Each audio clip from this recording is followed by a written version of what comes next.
15 సంవత్సరాల కిందట కేసీఆర్ శవయాత్రను తెలంగాణ చైత్రయాత్రను ఏదో ఒకటి జరిగి తీరాలని చెప్పి ఆనాడు ఒక మొండి పట్టుదలతో ఒక ఉక్కు సంకల్పంతో మన నాయకుడు కేసీఆర్ గారు 2009 నవంబర్ 29 నాడు నిరాహార దీక్ష కూర్చుంటే ఆమరణ దీక్షకు ఆనాడు ఆ పవిత్ర దినాన్ని దీక్షా దివస్ గా గత 15 సంవత్సరాలుగా మనం జరుపుకుంటా ఉన్నాం.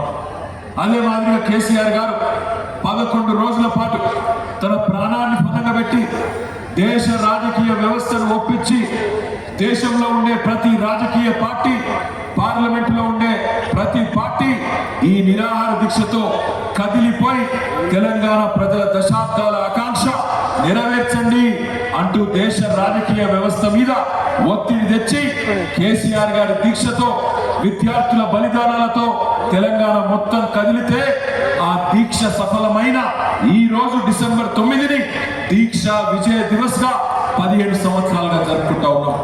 ఇవాళ కొంతమంది అర్భకులు ఈ పవిత్ర దినాన్ని ఇవాళ దీన్ని వక్రీకరించే ప్రయత్నం, దీన్ని చిన్నగా చేసి చూపెట్టే ప్రయత్నం, కేసీఆర్ గారి దీక్షను మరిపించే కుయుక్తులు కొంతమంది చేస్తా ఉన్నారు.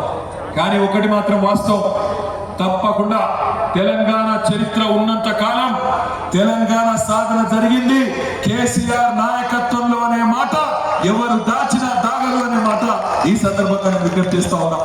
ఎవరు ఎన్ని రకాలుగా వక్రీకరించినా ఇవాళ రాష్ట్రానికి నాయకత్వం వహిస్తున్న ముఖ్యమంత్రి తెలంగాణ ద్రోహిగానే గుర్తించబడతాడు, గుర్తుండిపోతాడు.